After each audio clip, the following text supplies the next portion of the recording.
adik-adik semuanya, gimana kabarnya hari ini? Baik. Oke, baik ya semuanya. Nah, seperti yang sudah Ibu Guru BK-nya sampaikan di minggu lalu bahwa minggu ini kakak akan mengisi bimbingan konseling terkait dengan topik yang akan kakak bawakan, yaitu dengan kebahagiaan. Nah, apakah kalian sudah siap?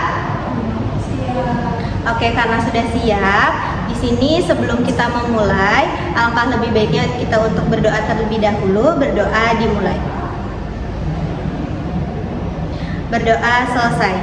Baik, karena semua sudah berdoa, kakak lihat di belakang sana masih ada yang kosong bangkunya. Apakah semuanya sudah hadir atau ada yang izin?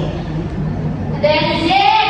Oke, karena ada yang izin, nanti untuk ketua kelasnya bisa menyampaikan di akhir pembelajaran siapa yang izin. Nah, sebelum kita memulai, kita akan melakukan kesepakatan waktu terlebih dahulu terkait berapa menit kita akan melakukan sesi atau pembelajaran hari ini. Nah, apakah kalian berkenan jika sesi ini kita lakukan selama 30 menit? Berkenan, Kak. Oke, karena semuanya sudah berkenan, kita akan mulai, di mana topik yang akan kita bahas ini terkait dengan kebahagiaan.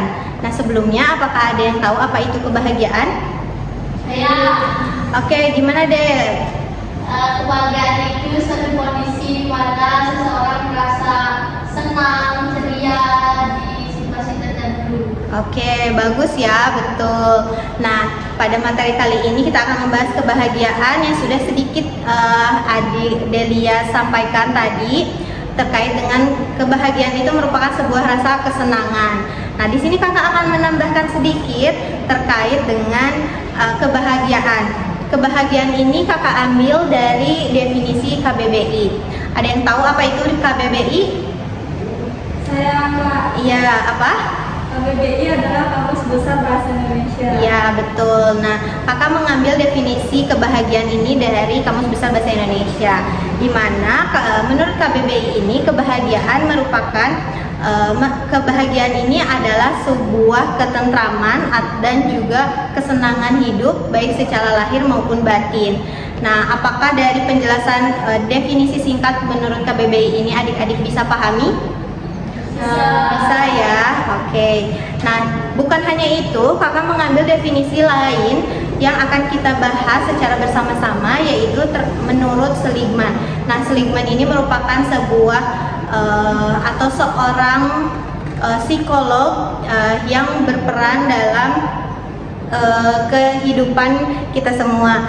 Nah, di mana ada beberapa disampaikan oleh Seligman bahwa kebahagiaan itu merupakan sebuah hasil penelitian terhadap diri dan juga hidup, di mana yang memuat emosi positif seperti rasa nyaman dan juga kegembiraan yang meluap-luap. Nah, dari definisi menurut Seligman ini bisa kita ambil kita ambil poin penting, yaitu terkait dengan kegembiraan dan juga kenyamanan. Nah, kita bisa simpulkan dari KBBI dan juga dari Seligman ini bahwa kebahagiaan merupakan sebuah emosi positif yang ditandai dengan adanya rasa kesenangan, ketentraman, kenyamanan, dan juga kegembiraan. Nah, di mana dari definisi ini dapat diambil beberapa indikator penting, yaitu seperti kenyamanan, kedua itu ada juga kegembiraan, ketiga itu ada juga ketentraman, dan yang keempat itu ada kesenangan. Nah, sejauh ini terkait definisi, apakah ada yang ingin ditanyakan? Oke, tidak ya, berarti semuanya sudah paham. Di sini kakak juga akan membahas terkait poin-poin penting dari setiap indikator yang ada 4 indikator kebahagiaan. Yang pertama kakak akan bahas terkait dengan kesenangan. Nah, apakah ada yang bisa menceritakan sedikit bagaimana sih rasa atau perasaan senang itu? Oke, karena tidak, kakak akan menjelaskan bagaimana sih rasa kesenangan itu. Nah, rasa kesenangan itu ketika kita merasa adanya rasa suka, rasa damai, rasa tenang yang bercampur menjadi satu, di mana itu menjadi rasa kesenangan. Nah, meskipun kesenangan ini banyak artinya, di sini kakak mengambil definisi kesenangan ini dari KBBI, di mana KBBI ini juga menjelaskan bahwa kesenangan adalah sebuah rasa senang, rasa kepuasan, rasa enak, ataupun kelegaan, ataupun juga kegemaran dan juga kesukaan. Nah, jadi ketika kita merasakan sebuah kesukaan, kegemaran, kelegaan, keenakan, ataupun kepuasan, berarti kita sudah merasakan sebuah kesenangan. Nah, dalam konteks peserta didik seperti kita, di mana kesenangan ini merujuk pada peserta didik yang sudah senang mengenai kehidupan yang dialaminya, baik di sekolah maupun di lingkungan rumah. Nah, selanjutnya kakak juga akan menjelaskan bahwa ada faktor positif di mana siswa yang memiliki kebahagiaan yang tinggi atau bisa memaknai kesenangan, indikator dari kesenangan ini didapatkan, siswa ini akan cenderung lebih berperilaku positif seperti aktif di sekolah, dapat berbaur dengan teman dan juga yang lainnya. Nah, itu merupakan salah satu contoh perilaku atau faktor positif di mana peserta didik ini memiliki sifat atau memiliki kemampuan dari segi kesenangan. Nah, selanjutnya tapi ada positif adapun negatifnya. Nah, dari sisi negatifnya ini terdapat juga bisa kita lihat ketika individu ini cenderung pasif, seperti mungkin murung, tidur di kelas, tidak bersemangat, tidak bisa ikut berkolaborasi baik itu secara kelompok ataupun individu ketika di kelas. Nah, itu merupakan salah satu contoh perilaku dari fakta negatif dari kebahagiaan. Nah, selanjutnya dari hal ini, kesenangan ini mungkin didapatkan dari berbagai aktivitas ya tentunya yang kalian ketahui. Nah, menurut kalian sendiri, aktivitas apa yang membuat kalian itu merasa senang? Ada yang ingin menyampaikan satu mungkin? Saya Kak. Iya, silakan. Jadi menurut saya aktivitas yang membuat saya senang itu saat mendengarkan lagu. Ya, betul ya. Nah, itu salah satu bentuk contoh aktivitas yang bisa membuat kita merasa senang. Nah, selanjutnya kita akan lanjutkan ke materi selanjutnya terkait indikator atau poin kedua tentang kebahagiaan, yaitu tentang ketentraman hidup. Nah, sebelum kita memasuki, apakah ada yang ingin ditanyakan atau ada yang ingin didiskusikan terkait dengan materi sebelumnya, yaitu tentang kesenangan? Tidak ya, karena semuanya sudah paham. Oke, kita masuk saja. Di mana ketentraman hidup ini memiliki dua kata atau terdiri dari dua kata, yaitu tentram dan juga hidup. Nah, di mana tentram ini menurut KBBI diartikan sebuah keamanan ataupun ketenangan hati dan pikiran. Nah, hidup ini diartikan sebagai sesuatu yang masih terus bergerak, bekerja sebagai semestinya. Nah, di mana bisa diartikan bahwa ketentraman hidup ini merujuk pada kondisi di mana mereka merasa aman, tenang, dan juga bebas dari tekanan ataupun kekhawatiran yang berlebihan, khususnya yang terjadi di lingkungan sekolah karena kita sebagai peserta didik. Nah, menurut kalian salah satu contoh dari fakta positif atau contoh dari perilaku yang tentram hidup seperti apa contohnya kira-kira? Ada yang ingin menyampaikan mungkin? Saya Kak. Oke, silakan. Jadi contoh tentang hidup itu dimana kita saat menghadapi tugas itu kita rasa senang, gembira, dan tidak sedih. Iya, betul ya. Nah, itu merupakan salah satu contoh perilaku yang tentram hidup, di mana dia merasa bahwa ketika merasa tidak mendapatkan tugas, dia merasa tenang, merasa nyaman dan bisa fokus untuk bisa mengerjakan tugas. Nah, itu merupakan salah satu bentuk contoh perilaku dengan seseorang yang memiliki ketentraman hidup yang baik. Nah, selanjutnya ada juga fakta negatifnya, di mana fakta negatif ini bisa kita lihat ketika individu ini atau peserta didik ini tidak merasa tentram hidup, tapi mungkin bisa jadi ini itu terjadi karena adanya tekanan akademik yang berlebihan ataupun masalah pribadi ataupun lingkungan sekolah yang tidak mendukung. Nah, biasanya peserta didik yang memiliki tingkat ketentraman hidup yang rendah ini biasanya akan bersifat menarik diri atau tidak aktif selama pembelajaran dan bahkan bisa bersifat agresif kepada lingkungan di sekitarnya. Nah, biasanya dari peserta didik yang memiliki hambatan atau tingkat ketentraman hidup yang rendah ini kondisinya akan menghambat konsentrasi dirinya sendiri dan akan memicu berbagai konflik dengan lingkungannya, baik itu dengan temannya ataupun dengan gurunya. Nah, maka kakak akan menyampaikan sedikit bahwa kita harus menghindari hal-hal negatif ataupun mengurangi tingkat emosi negatif yang ada di diri kita. Nah, terkait dengan poin kedua tentang ketentraman hidup, apakah ada yang ingin ditanyakan? Tidak ya, karena semuanya sudah paham. Oke, kita masuk ke poin penting ketiga, yaitu tentang kenyamanan. Nah, ada yang bisa mengartikan tidak apa sih itu kenyamanan? Oke, jika tidak, kakak akan menyampaikan sedikit terkait dengan apa sih arti kenyamanan ini. Nah, kakak mengambil arti kenyamanan ini dari KBBI, di mana KBBI ini juga menyampaikan bahwa kenyamanan ini diartikan sebagai keadaan nyaman atau kesegaran ataupun kesejukan, di mana kita merasa nyaman berada di suatu tempat dengan rasa tenang dan juga tanpa khawatir. Sebenarnya hampir sama dengan ketentraman hidup ya.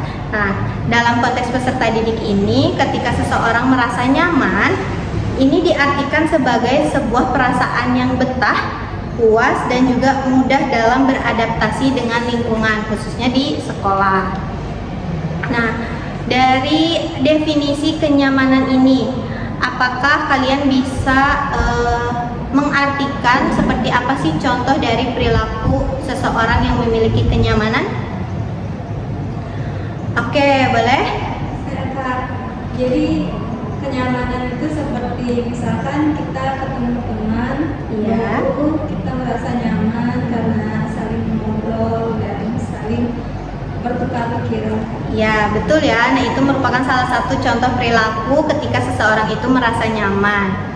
Nah, selanjutnya di sini kakak akan menjelaskan atau menambahkan sedikit terkait dengan fakta positif di mana peserta didik yang merasa nyaman di sekolah ini, baik secara fisik ataupun emosionalnya, dia akan lebih aktif dan berpartisipasi dalam berbagai kegiatan, yaitu contohnya seperti mungkin ada kegiatan ekstrakurikuler ataupun selama sesi diskusi dia aktif. Nah, itu menunjukkan bahwa individu ini merasa nyaman berada di lingkungan sekolahnya.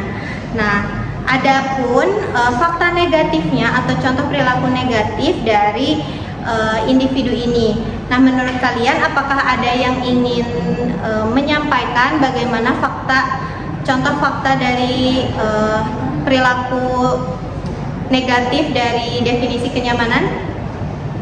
Oke, karena tidak, kakak akan menjelaskan sedikit bagaimana sih contoh perilaku atau contoh negatif atau fakta negatif ketika seseorang ini merasa nyaman. Nah, fakta negatifnya di mana peserta didik yang merasa tidak nyaman, mereka akan cenderung melakukan merasa kurang nyaman dengan temannya, gurunya, ataupun fasilitas yang ada di lingkungan sekitarnya. Nah, biasanya mereka akan enggan untuk berinteraksi, akan murung, akan lesu, dan bahkan akan berdiam diri seorang tanpa adanya interaksi dengan lingkungan sekitar. Nah, selanjutnya mereka juga akan menghindari beberapa kegiatan seperti mungkin ekstrakurikuler, kerja kelompok, ataupun kegiatan yang melibatkan banyak orang.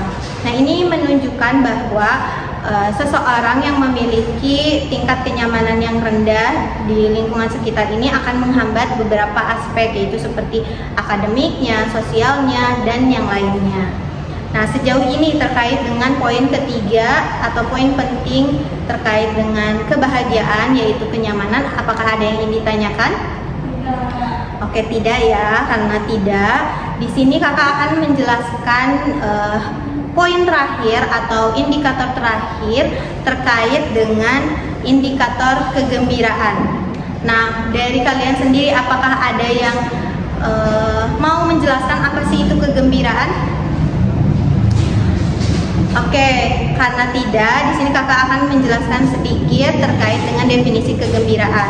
Di sini kakak akan menjelaskan menurut KBBI lagi, di mana KBBI ini juga menjelaskan bahwa kegembiraan adalah sebuah kesenangan hati atau perasaan yang menimbulkan kegiatan. Nah, jadi ketika kita merasa senang, kita akan langsung melakukan kegiatan. Nah, kegiatan dan perasaan senang inilah yang dikatakan sebagai kegembiraan.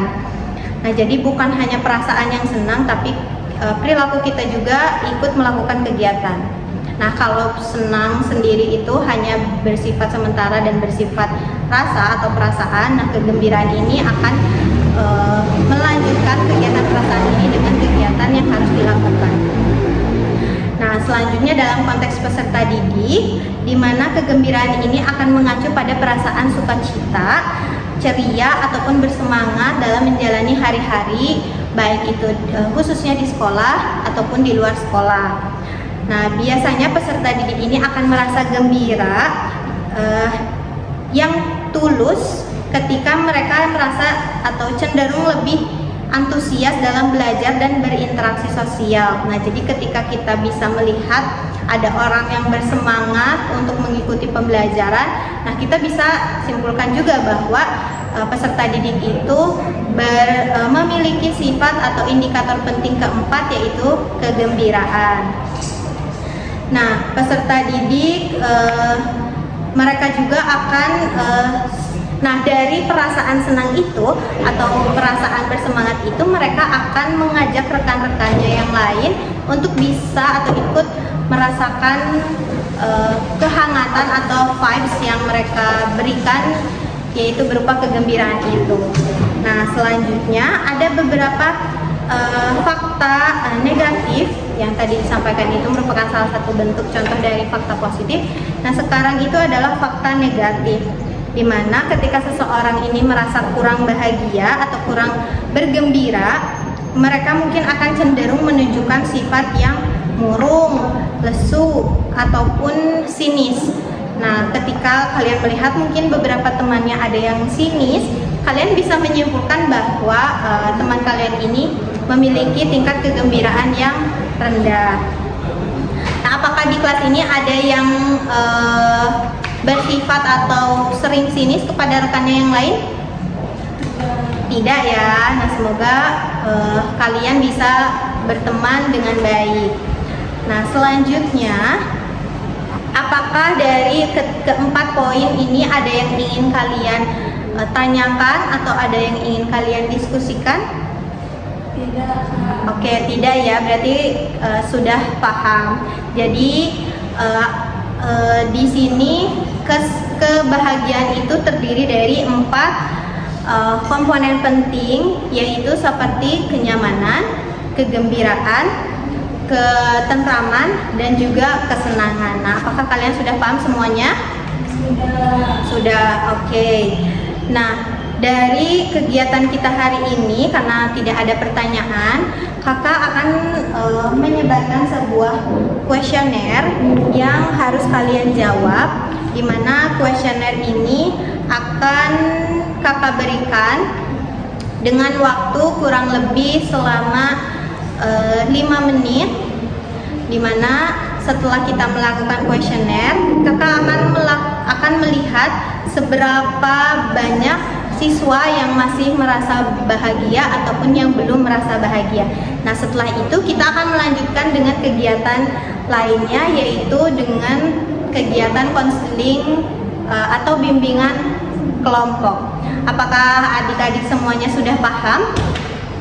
Sudah. Oke, sudah paham ya. Di sini kakak akan membagikan semuanya satu persatu, jadi mohon disimak. Dan cara pengisiannya kalian hanya men-checklist pada kolom-kolom yang sudah disediakan.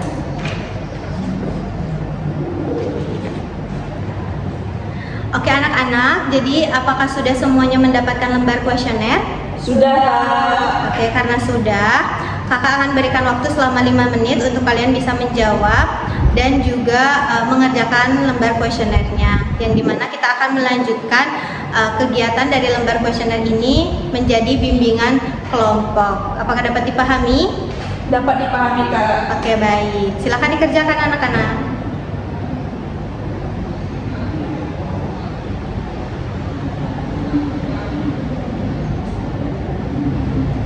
Oke, baik. Karena semuanya sudah ya, sudah mengumpulkan. Di sini kakak bisa melihat bahwa ada beberapa orang yang masih memiliki tingkat kebahagiaan yang kurang. Nah, selanjutnya, tapi sebelum kita memulai kegiatan bimbingan kelompok ini, kakak akan menjelaskan sedikit terkait dengan contoh-contoh orang yang memiliki kebahagiaan tinggi. Nah, tapi kakak akan mengambil contoh-contohnya dari kehidupan kalian sehari-hari. Nah, di keluarga kalian, apakah ada yang memiliki tingkat kebahagiaan yang tinggi sesuai dengan yang sudah kakak jelaskan tadi? Apakah ada di rumahnya mungkin? Saya, Kak, Ya? baik di rumah saya merasa tentram seperti itu, dan saya juga berpikir bahwa itu tentram itu termasuk juga dalam kebahagiaan. betul. Seperti itu. Oke, jadi di sini contoh yang pertama yang bisa kita pelajari itu dari Dini, di mana Dini merasa tentram di rumah ataupun di sekolah. Nah, selanjutnya kakak akan memberikan contoh sedikit, di mana kakak ada dosen kakak bernama Prof. Darsana. Dia sudah menyelesaikan program studinya sampai dengan dia menjadi seorang profesor. Nah, dari pencapaian-pencapaian inilah dia bisa merasa bahagia, di mana dia sudah tidak merasa tertekan dengan kegiatan atau ujian-ujian yang mungkin nanti dia akan hadapi. Dia sudah merasa tentram dengan kehidupannya, dia juga sudah nyaman dengan pekerjaannya dan lain sebagainya. Nah, itu merupakan salah satu contoh. Oke, kita lanjutkan untuk memulai kegiatan bimbingan kelompok kita. Nah, di sini kakak sudah mendapatkan sekitar 10 orang yang akan mengikuti bimbingan kelompok. Nah, tapi sebelum itu alangkah lebih baiknya kita untuk kembali mengulang untuk bisa berdoa untuk melanjutkan bimbingan kelompok. Berdoa, kakak pimpin, berdoa dimulai. Berdoa selesai. Oke, baik. Untuk memulai, apakah kalian sudah siap? Sudah. Oke, sudah siap ya. Nah, karena semuanya sudah siap, di sini 10 orang ini kita akan melakukan sebuah diskusi terkait dengan suatu topik dengan tema kebahagiaan.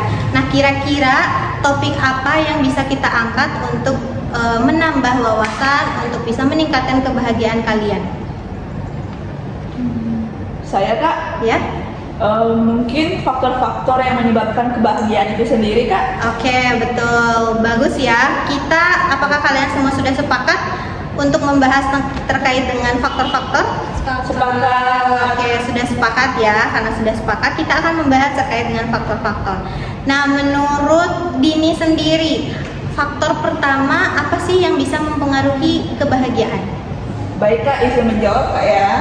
Menurut saya faktor pertama yaitu adalah agama, karena tingkat religiusitas dapat memberikan rasa damai dan kepuasan batin yang berkontribusi pada kebahagiaan, Kak. Ya, betul ya, betul sekali bahwa yang pertama itu ada agama. Nah, kira-kira dari yang lain ada lagi tidak? Saya, Kak, Ya? menurut saya faktor yang menyebabkan atau mempengaruhi kebahagiaan itu adalah ekonomi, Kak. Ya, betul ya. Ekonomi ini masuk ke dalam salah satu faktor yang bisa mempengaruhi kebahagiaan seseorang. Nah, apakah ada lagi yang ingin menambahkan? Boleh Kak? Ya. Menurut saya faktor keluarga. Oke, betul ya. Keluarga menjadi salah satu faktor penting dari faktor penting yang akan mempengaruhi kebahagiaan seseorang. Nah, apakah ada lagi mungkin? Saya Kak, Ya. menurut saya kesehatan Kak, karena memiliki kesehatan fisik yang baik dapat meningkatkan rasa kebahagiaan. Ya, betul ya. Nah, menurut kalian adik-adik semua, kenapa bisa, kita akan bahas satu-satu terkait dengan keluarga. Kenapa bisa sih keluarga menjadi salah satu faktor terpenting yang bisa mempengaruhi kebahagiaan? Kira-kira kenapa? Saya Kak. Ya. Jadi kenapa keluarga itu menjadi faktor penting dalam kebahagiaan?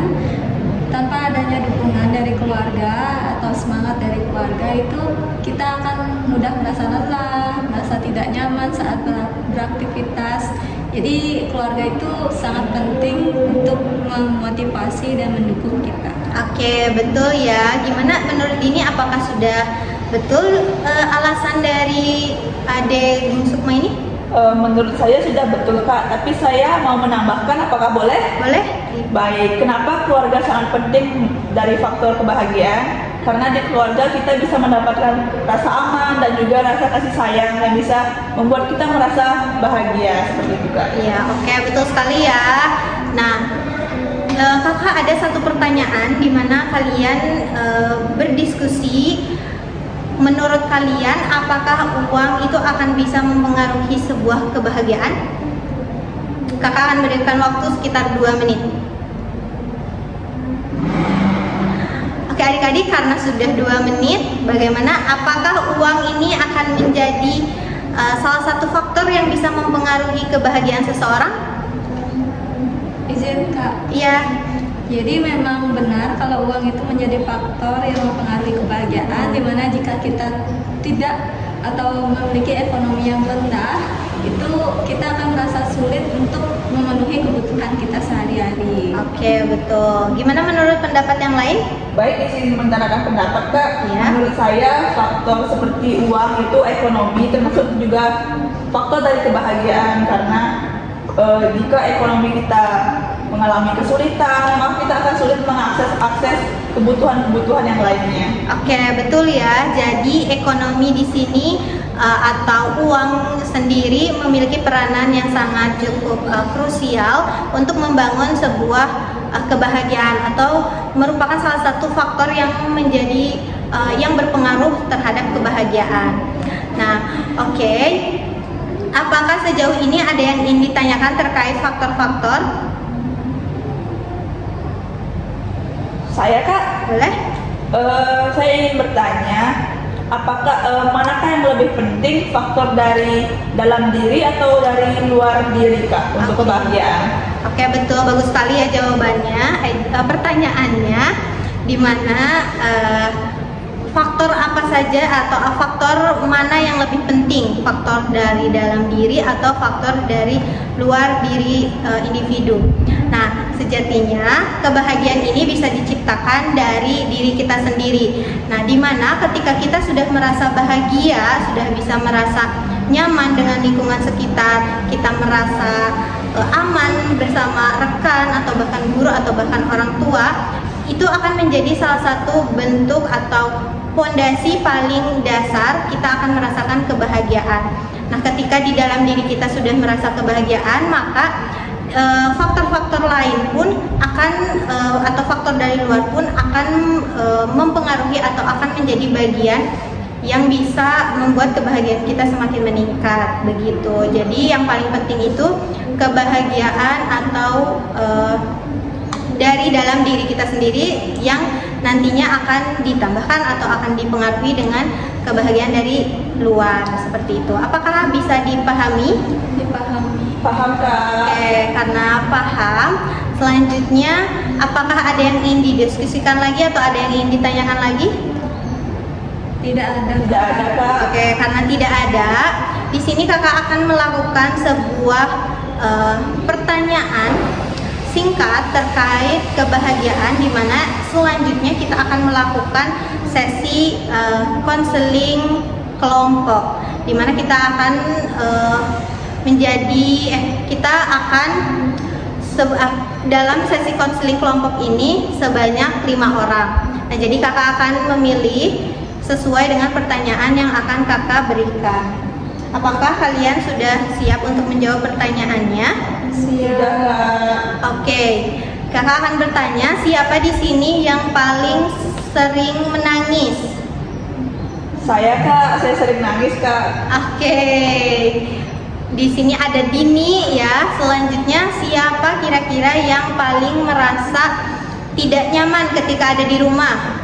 Saya Kak. Oke, ternyata masih ada temannya juga ya. Nah, selanjutnya, siapa di sini yang merasa di sekolah itu tidak nyaman? Karena mungkin teman atau mungkin gurunya atau mungkin fasilitasnya, siapa kira-kira? Saya Kak. Oke, ada lagi ternyata.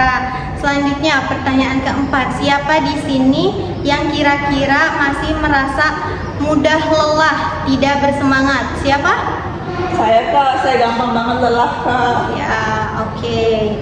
Yang terakhir, untuk orang terakhir, siapakah di sini yang merasa dirinya mudah lesu atau sering ngurung diri baik di rumah ataupun di sekolah? Saya Kak, karena saya sering menjauhi teman-teman saya dan memilih untuk menyendiri. Oke, sudah ada 5 orang ya di sini. Nah, 5 orang ini kita akan langsung melakukan sebuah sesi konseling kelompok. Apakah bersedia? Bersedia. Oke, karena bersedia, Ibu ucapkan terima kasih dan juga kita akan tutup dengan sesi bimbingan konseling ini dengan berdoa. Berdoa dimulai. Berdoa selesai. Baik, untuk 5 orang lainnya yang tidak terpilih bisa kembali ke tempat duduknya masing-masing. Oke anak-anak, karena di sini sudah ada 5 orang di mana kita akan melakukan konseling kelompok. Nah, sebelumnya apakah ada yang sudah melakukan konseling kelompok ini dengan guru BK-nya? Belum Kak. Belum ya. Oke, di sini kakak akan menjelaskan sedikit terkait dengan apa itu konseling kelompok. Nah, konseling kelompok ini merupakan sebuah layanan yang dilakukan oleh seorang profesional, khususnya guru BK ataupun seorang konselor yang bertujuan untuk membantu menyelesaikan suatu permasalahan secara berkelompok. Nah, di mana kalian akan menentukan satu topik permasalahan apa yang akan kita bahas pada sesi kali ini. Apakah bisa dipahami? Bisa. Kak. Oke, karena bisa, kakak di sini akan menyepakati terlebih dahulu kira-kira berapa menit untuk kita bisa melakukan sesi konseling kelompok ini. 10 menit, apakah cukup adik-adik? Cukup Kak. Oke, cukup ya. Nah, Ibu minta kalian bisa menyampaikan permasalahan-permasalahan yang dirasakan sejujur-jujurnya tanpa harus khawatir masalahnya akan tersebar. Nah, Ibu mohon juga untuk anak-anak semuanya untuk tidak menyebarkan permasalahan ataupun hal-hal negatif yang terjadi selama proses ini. Apakah dipahami? Dipahami Kak. Oke, karena sudah paham, kita akan langsung saja memulai sesi konseling kelompok ini. Nah, dari siapa dulu yang ingin menyampaikan permasalahannya terkait dengan kebahagiaan? Tadi ada yang sulit nyaman di keluarga, ada juga yang lain sebagainya. Ya, Dini? Baik, izin Kak ya. Jadi gini Kak, saya merasa kurang bahagia karena saya sering banget sedih dan pasti saya sering menangis Kak. Oke. Setiap harinya itu. Jadi saya bingung, ini kenapa ya saya kok nggak ngerasa bahagia seperti itu Kak. Oke, jadi permasalahannya yaitu di mana Dini ini sering merasa sedih, bahkan hingga menangis di rumahnya. Nah, ada yang lain mungkin? Saya Kak. Ya. Jadi saya tuh sering merasa tidak disayangi atau tidak merasa bahagia setiap ada di rumah Kak. Oke, jadi merasa tidak nyaman ya berada di rumah. Oke, nah kira-kira dari dua permasalahan ini mana yang akan kita bahas untuk bisa kita saling membantu mengatasi permasalahannya? Boleh? Mungkin masalah dari dini Kak, karena itu penting untuk bagi diri kita selanjutnya. Oke, apakah kelima orang ini apakah sudah sepakat untuk kita bisa melakukan atau bisa memberikan solusi dan bantuan kepada permasalahannya Dini? Bisa Kak. Oke, karena sudah sepakat, kita akan membahas terkait perasaan atau masalah yang dialami oleh Dini. Nah, tapi sebelum itu Ibu akan meminta izin dulu kepada Dini, apakah Dini berkenan untuk bisa menceritakan sepenuhnya bagaimana permasalahan yang dialami? Baik Kak, saya berkenan. Ya, bisa dimulai? Baik Kak, saya izin bercerita ya. Jadi belakangan ini saya sering banget ngerasa sedih, ngerasa capek, lelah. Nah, hal-hal semacam itu membuat saya merasa saya ingin menangis rasanya setiap hari itu. Dan setiap hari pun saya merasa kurang bahagia karena saya merasa hal-hal walaupun hal sepele, saya merasa seperti cepat terbawa perasaan dan itu bikin saya kurang nyaman dan langsung menangis Kak, seperti itu. Oke, karena sudah cukup jelas ya permasalahan dari Dini. Nah, menurut Dini sendiri, kakak akan bertanya sedikit.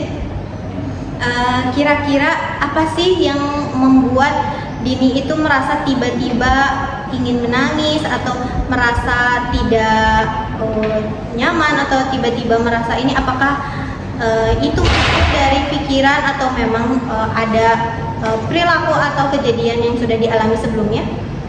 Baik Kak, saya ingin cerita ya. Jadi saya merasa kayak gitu karena pikiran saya sendiri sih Kak. Nah, pikiran itu yang bisa mempengaruhi saya, perasaan saya. Nanti perasaan yang kurang enak tersebut bisa memicu rasa sedih yang berkepanjangan ataupun secara terus-menerus seperti itu. Jadi hal itu dari dalam diri saya sendiri sih Kak, bukan dari faktor dari luar. Oke, jadi bisa disimpulkan bahwa ternyata permasalahan ini muncul dari pikirannya Dini sendiri. Nah, menurut Ade Gung Sukma ini, gimana sih caranya untuk bisa mengurangi atau agar bisa mengurangi permasalahan ini muncul dari pikiran? Kira-kira apa yang harus dilakukan? Izin Kak, jadi menurut saya cara yang bisa dilakukan itu ini mencoba untuk belajar berpikir optimis dan mencari kegiatan apa yang Dini sukai untuk menghilangkan perasaan sedih yang ada dalam diri ini. Oke, nah jadi bisa disimpulkan bahwa ketika mungkin Dini merasa atau pikirannya mulai terbentuk ke hal-hal negatif yang bisa menyebabkan Dini menangis, bisa mengalihkannya dengan kegiatan yang lebih positif. Nah, apakah dari pendapatnya Gung Sukma atau masukannya dari Gung Sukma ini bisa Dini terima? Baik Kak, bisa saya terima. Benar juga dengan pendapat dari Agung Sukma bahwa ketika saya merasa sedih atau merasa kurang enak perasaannya, saya bisa mengalihkan ke kegiatan yang lebih bermanfaat ataupun melakukan hobi saya seperti berolahraga, mendengarkan musik, ataupun memasak seperti itu. Mungkin saya bisa mengalihkannya kegiatan-kegiatan yang lebih bermanfaat lagi Kak. Ya, betul ya. Nah, kira-kira menurut Dini sendiri, pikiran-pikiran apa yang harus Dini pikirkan agar tidak memikirkan hal-hal negatif? Kalau saya pikirannya terlalu over sih Kak, jadi setiap hari itu saya ngerasa overthinking, masalah sepele terlalu dipikirkan, hal-hal kecil seperti itu. Jadi saya mungkin akan berlatih agar tidak merasa sedih karena pikiran saya sendiri, karena itu juga mempengaruhi perasaan dan kegiatan saya di luar seperti itu. Ya, betul ya. Jadi Dini berusaha untuk bisa melatih kegiatan-kegiatan di mana kegiatan negatif dirubah menjadi kegiatan yang jauh lebih positif. Bukan hanya itu, Dini juga menyampaikan bahwa tadi pikiran-pikiran negatif yang muncul, dia akan berusaha untuk merubahnya dengan pikiran-pikiran positif. Nah, mungkin Dini bisa sebutkan salah satu contoh pikiran negatif itu seperti apa? Apakah merasa galau karena putus cinta atau seperti apa? Kalau saya sih lebih ke berpikiran tentang esok hari, mungkin kayak aduh besok saya ngapain ya, besok bakal lebih lelah lagi dari hari ini, seperti itu Kak. Jadi saya memikirkan hal-hal yang belum kejadian seperti itu. Nah, menurut adik-adik yang lain, apakah ada yang ingin menanggapi? Karena Dini tadi sudah menyampaikan bahwa hal-hal pikiran negatifnya itu muncul karena dia memikirkan hal-hal yang belum tentu kejadian gitu. Nah, apakah ada yang ingin menambahkan kira-kira pikirannya itu harus dirubah seperti apa ya? Izin Kak. Jadi Ya. menurut saya untuk merubah pikiran itu kita harus bisa melihat apa yang terjadi hari ini, namun tidak memikirkan apa hal-hal yang tidak akan terjadi atau belum tentu terjadi. Iya, gimana Dini, apakah sudah memahami masukan dari Gung Sukma? Baik Kak, saya memahami sih dari pendapat Gung Sukma bahwa rasa kebahagiaan juga akan mempengaruhi perasaan dan pikiran akan mempengaruhi perasaan dan tindakan kita ke depannya. Jadi saya berusaha agar pikiran-pikiran yang kurang enak ataupun kurang berkontribusi dalam kebahagiaan hidup akan saya hilangkan. Iya, bagus ya. Nah, karena kebetulan waktunya sudah menunjukkan 10 menit, apakah ada yang ingin menyimpulkan terkait dengan permasalahan dan juga solusi yang Dini sampaikan? Izin Kak. Ya? Jadi di sini saya akan menyimpulkan bagaimana permasalahan dan kegiatan hari ini, di mana dari permasalahan yang Dini bahwa Dini merasakan sedih akan hal-hal yang tidak terjadi, itu bisa diatasi dengan memikirkan kejadian hari ini bukan kejadian yang belum tentu terjadi, dan untuk melatih pola pikirnya terus menjadi pola pikir yang lebih optimis. Oke, nah karena sudah menyimpulkan permasalahan Dini, apakah semuanya sudah puas dengan sesi konseling kelompok ini? Sudah Kak. Sudah. Oke, sudah ya, karena semuanya sudah merasa puas. Di sini kakak akan mengambil satu orang untuk kita bisa melakukan sesi konseling individu. Nah, dilihat bahwa tadi Gung Sukma masih belum aktif dan masih belum bisa menyampaikan permasalahannya. Kakak akan meminta kesiapan Gung Sukma untuk kita bisa melakukan sesi konseling individu. Apakah berkenan? Berkenan Kak. Oke, jika berkenan, untuk 4 orang lainnya kakak ucapkan terima kasih. Selanjutnya kakak akan melakukan konseling individu dengan Gung Sukma. Untuk menutup kegiatan kita hari ini, kita berdoa terlebih dahulu. Berdoa dimulai. Berdoa selesai. Baik, terima kasih untuk rekan-rekan yang lainnya. Silahkan kembali ke tempat duduk. Dan untuk Gung Sukma, kita akan tetap stay di sini. Oke? Iya Kak. Baik. Baik Gung Sukma, gimana kabarnya hari ini? Gimana perasaannya setelah kita melakukan sesi bimbingan klasikal? Tadi selanjutnya kita melakukan bimbingan kelompok, melanjutkan barusan kita melakukan bimbingan konseling kelompok. Nah, gimana perasaannya? Jadi perasaan saya senang Bu, dimana saya bisa lebih mengetahui bagaimana itu kebahagiaan dan cara mendapatkan kebahagiaan. Namun saya ada suatu permasalahan yang ingin dikonselingkan. Oke, baik. Sebelumnya terima kasih Gung Sukma karena sudah berkenan melakukan konseling individu ini dengan Ibu. Nah, Gung Sukma tidak perlu khawatir meskipun ini berada di ruang kelas. Kita akan menjamin bahwa permasalahan yang Gung Sukma alami akan menjadi rahasia kita semua. Apakah bisa dimengerti? Bisa Ibu. Oke. Untuk memulai kegiatan konseling individu ini, kita kita akan menyepakati waktu terlebih dahulu. Kira-kira untuk sesi konseling individu ini 10 menit apakah sudah cukup? Sudah Ibu. Oke, sudah cukup ya. Ya. Baik, nah karena sudah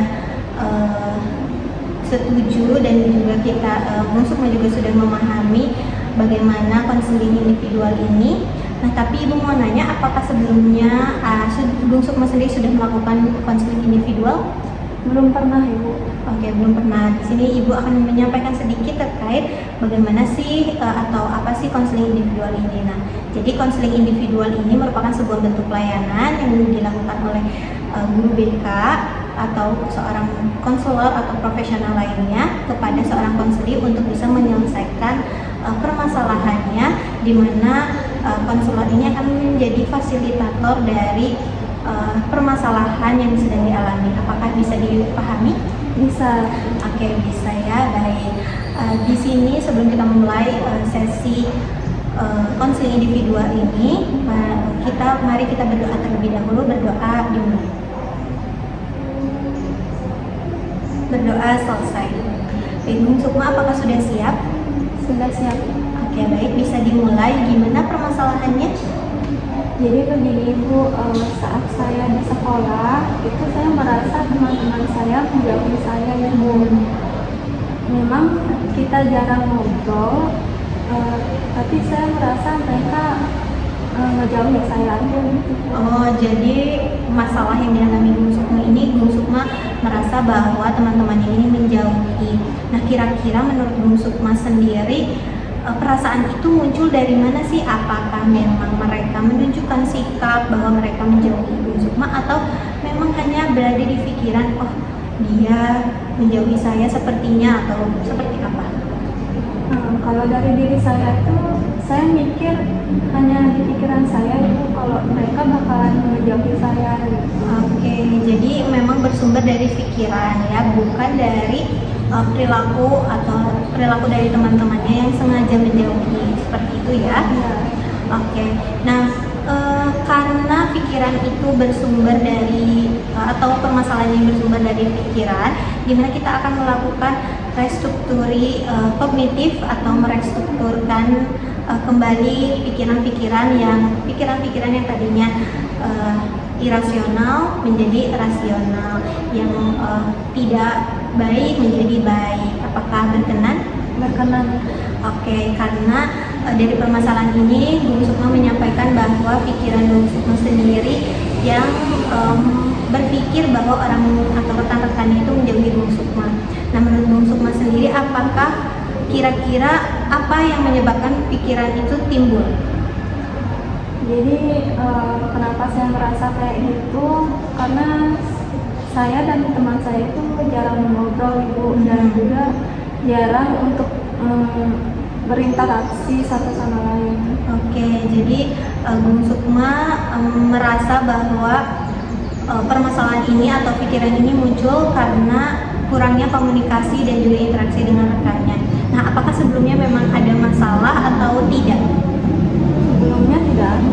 Ya, tidak ada ya sebetulnya. Jadi memang murni hanya dari pikiran saja yang berpikir bahwa dia itu menjauhi, hingga akhirnya pikiran ini juga bersumber dari perasaan yang tidak ingin diajak ngobrol, atau tidak bersumber dari tidak adanya komunikasi antara Bung Sukma dan rekan-rekannya, seperti itu ya. Ya.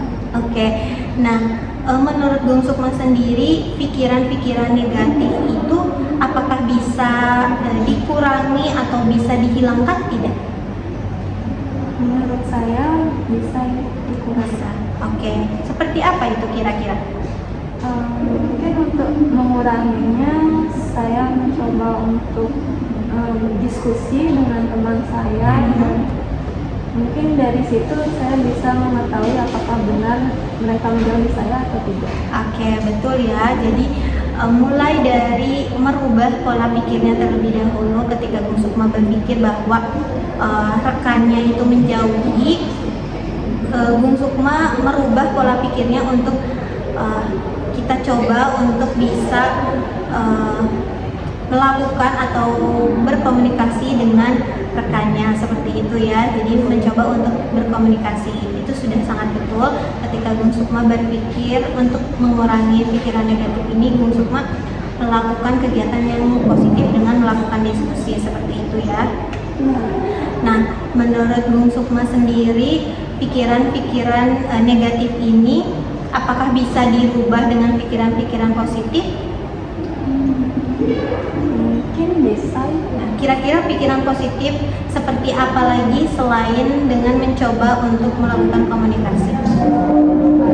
Mungkin bisa dilakukan dengan mencoba untuk berpikir optimis terhadap apapun yang ada di lingkungan saya dan tidak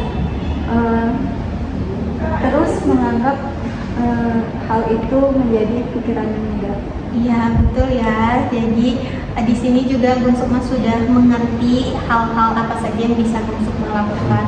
Nah, sebetulnya betul yang dikatakan Gung Sukma sendiri bahwa ketika kita memunculkan atau kita memiliki pikiran negatif, salah satu caranya itu yaitu dengan melakukan identifikasi dulu terhadap pikirannya, apakah memang betul rekan saya itu menjauhi atau hanya pikiran. Ternyata pikiran, dimana Gung Sukma juga sudah merubah pola pikirnya, dimana yang negatif menjadi lebih positif.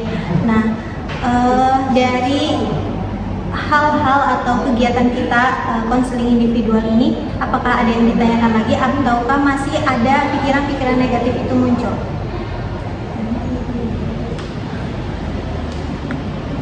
Mungkin dari saya menanyakan bagaimana sih Kak, Bu, kalau misalkan pikiran itu muncul lagi. Oke, cara untuk mengurangi agar bagaimana sih kalau misalnya pikiran itu muncul lagi. Nah, Gung Sukma bisa langsung mengalihkan pikirannya, misal ketika kok dia tidak bertanya atau tidak nanya ke aku, tidak menyapa aku gitu kan. Nah, pikiran negatif yang kayaknya dia tidak menyukai aku atau misalnya dia menjauhi aku, langsung dirubah, oh mungkin karena dia capek jadi dia tidak menyapa, oh mungkin karena dia sedang pusing, kenapa dia yang akhirnya membuat dia tidak menyapa.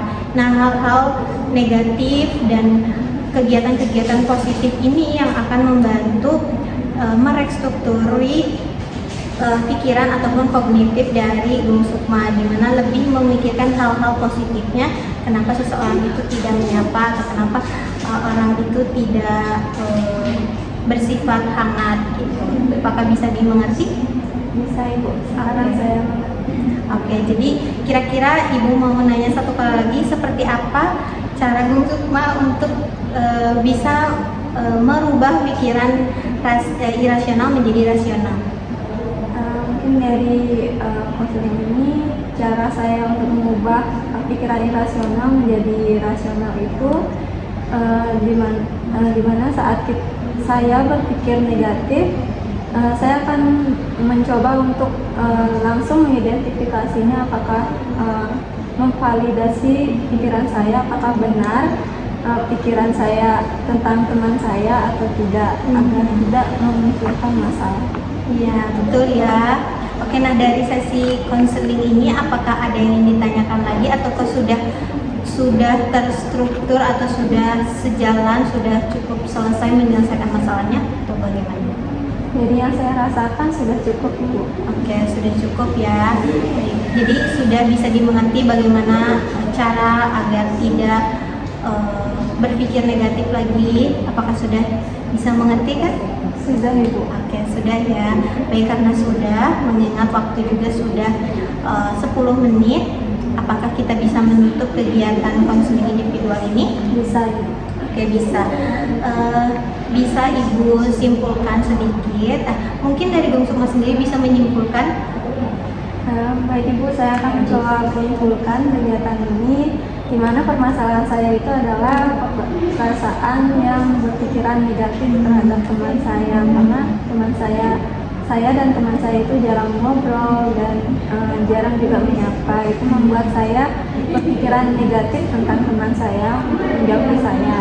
Namun dari konseling ini saya bisa menemukan solusi bahwa pikiran itu tidak baik dan saya harus merubahnya menjadi yang lebih rasional dengan cara mencoba untuk mengidentifikasi atau memvalidasi apakah benar atau tidak pikiran tersebut.